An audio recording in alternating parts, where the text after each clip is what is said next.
Good afternoon, my friends. This is Paul, and today I'm going to be reviewing to you the 9th Challenger Pack of Super Smash Bros. Ultimate's DLC, which contains Pyra and Mythra, as well as more Xenoblade Chronicles 2 fan service. No, not the sexual kind, because we all know that that game is basically a giant sex pool, if you've actually played it or watched the previews. So, Pyra and Mythra may at first glance seem like yet another collection of anime sword wielders, and while you'd technically be correct, one thing that sets them apart is that they have the swapping mechanic that originally was featured with Zelda and Sheik in Super Smash Bros. Melee, where you can freely choose between the two of them really quickly too. It doesn't really take all that long, and you're not penalized for selecting one over the other. Another thing that I really appreciate is that unlike Zelda and Sheik, where I'm pretty sure most people would have just stayed as Sheik the whole time, there's not really too many clear benefits to one or the other. Pyra is really speedy, but on the other hand she's also really slow, and her moves require a lot of build-up. However, Mythra is really fast, but she's not as powerful as Pyra, and sometimes even her most charged up smash attacks don't actually do that much damage. The only thing I can think of that they both share in common is that they both have a somewhat lackluster recovery, and a lot of their moves require really precise timing to pull off, as failing to do the move set can leave you wide open for a counterattack. That being said, I usually prefer to play as Mythra first, just because I prefer the speedier sword fighters, and then I usually use Pyra to finish them off. And this is a good touch for if you're burned out by the Fire Emblem roster and are like, well, I like Ike from his appearance in Path of Radiance, but he's too slow, or I like Chrom from Fire Emblem Awakening, but he's too light. Well, now you get the best of both worlds, as you're essentially getting a 2-in-1, and I feel like this will more or less replace the Fire Emblem roster.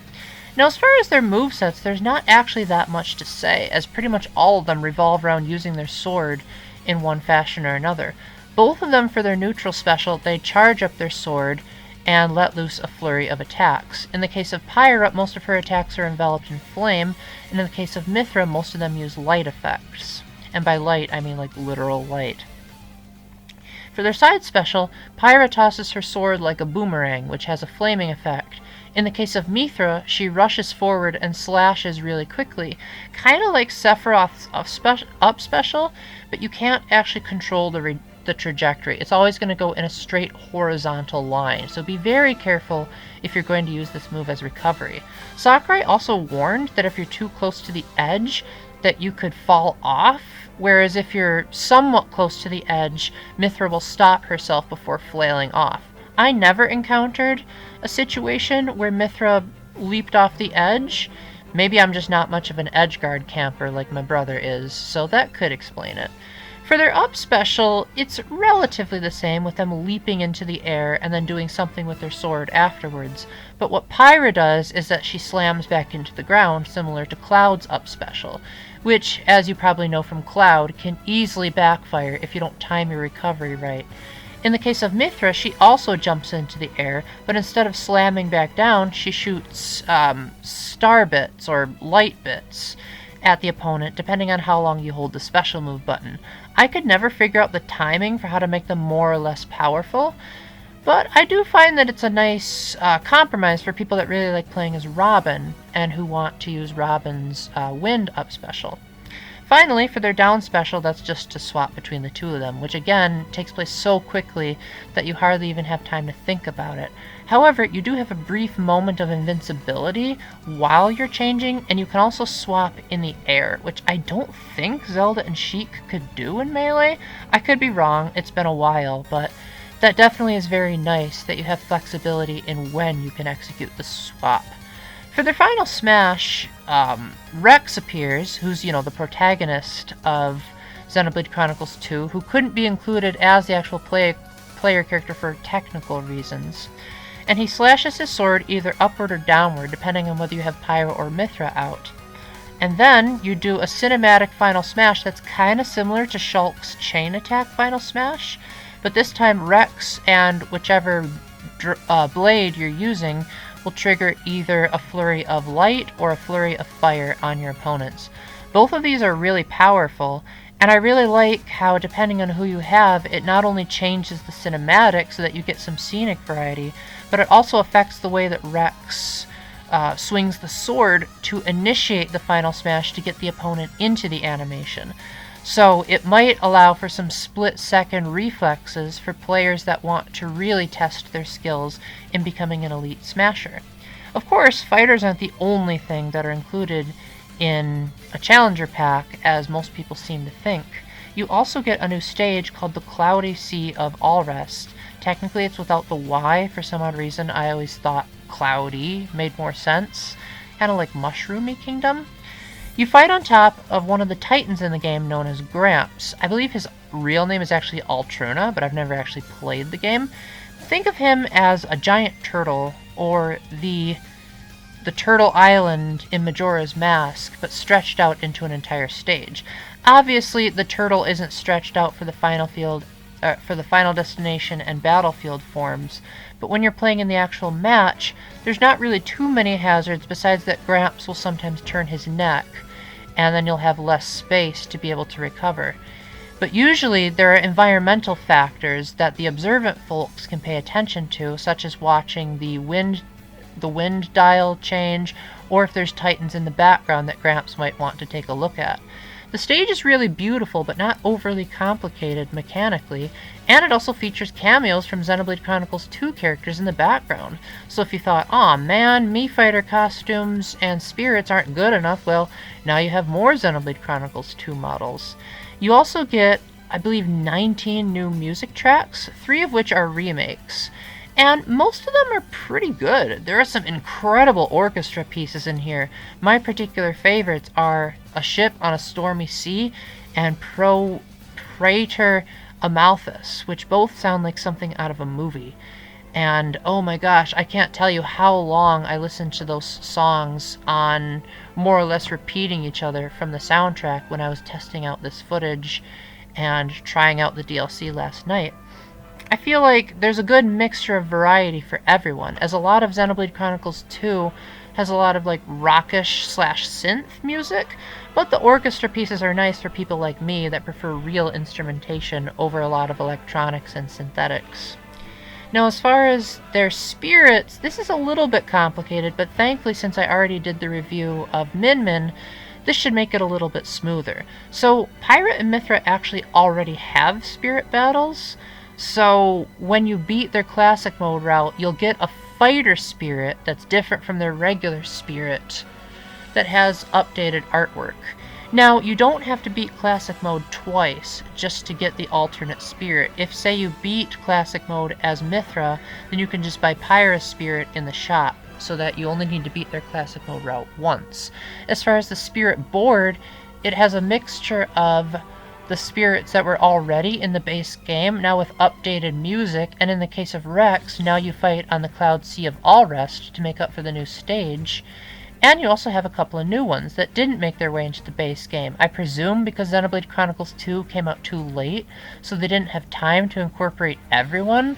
Either that or they just had a tremendous lack of foresight that they didn't think Pyra and Mythra would be included, and so they just thought, these spirit battles are enough. Or maybe they thought they didn't have good enough music tracks to do it justice.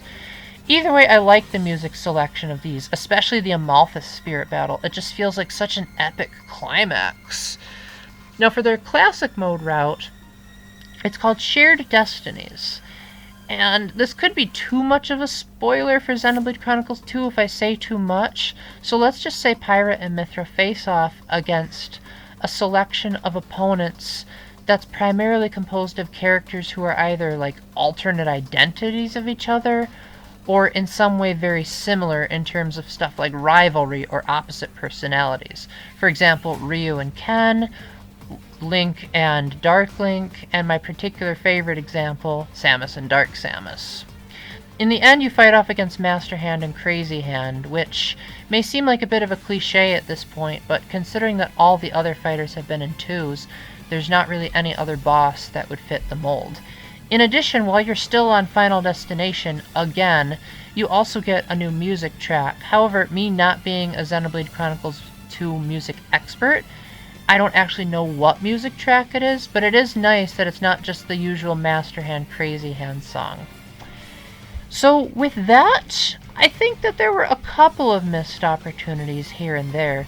For example, since Rex already has a costume of himself for the Mii sword fighter that you get as a bonus for purchasing Fighters Pass 1, I'm not sure why you can't just replay the Rex Spirit Battle as the Rex costume instead of just having a blue costume Shulk. That would have been a nice bonus for people that did buy the Fighters Pass. I also think that now that Xenoblade Chronicles Definitive Edition is out, it would have been nice if maybe some of the extra music tracks were some of the remasters from that game. Because while the soundtrack of the original Xenoblade Chronicles is fantastic, the remastered soundtrack makes it hard to ever go back to the original, which is something I never thought I'd hear myself saying. I also think a lot of people who really liked Xenoblade Chronicles X will be disappointed that there's no new content from that game. There's already a couple of spirit battles, but I know at least one or two people that would honestly appreciate a lot more. That being said, I like Pyra and Mythra as characters, and while it would have been nice if a more obscure third party was represented, as this is now the second Nintendo rep in Fighters Pass Volume 2, I also really appreciate the new orchestra pieces, the beautiful new stage, and hey, more spirits is always welcome. So I think, depending on how much you like mostly generic sword fighters, that might determine if you get this pack on a fighter basis alone. But I think the stages, spirits, music, and classic mode route are decent. It's nothing mind-blowing, it's not gonna beat the kind of mind-shattering surprises like, say, Banjo and Kazooie and Steve did. But it's still serviceable. Serviceable. And considering the fact that Xenoblade Chronicles as a franchise only got the 3 new songs from Xenoblade Chronicles 2 and no new remixes, it's nice that there's 3 remixes included with this, and now Xenoblade Chronicles 2 has so much music that I actually counted how much music is in each game, and Xenoblade Chronicles 2 now has the second most songs from one game in Ultimate, besides Super Street Fighter 2. So, yay for Nintendo giving lots of music to one game. It's just a shame that Mario Galaxy 2 couldn't have had that record, because that has some incredible songs. Where was the Cloudy Court Galaxy in there? That would have been cool. So with that, thank you very much for watching. If I somehow left anything out, I do hope you will let me know in the comments section, as I would love to make sure that I've covered this sufficiently, keeping in mind that I am more of a casual player, so don't expect a whole frame-by-frame analysis like most of the experts do. But with that in mind, I'm excited for the future of the Fighters Pass Volume 2. Personally, I'll be excited with anyone, because I got Banjo and Kazooie in the first one, but if I had to be personal for a minute, I would probably say Phoenix Wright would be my next pick, and for the second, probably Neku from The World Ends With You. So with that, again, thank you for sitting through my explanation. Please let me know in the comment section what I missed, and until the next time, keep the faith, stay epic, God bless, and I wonder if we'll see any more 2-in-1 characters. Bye!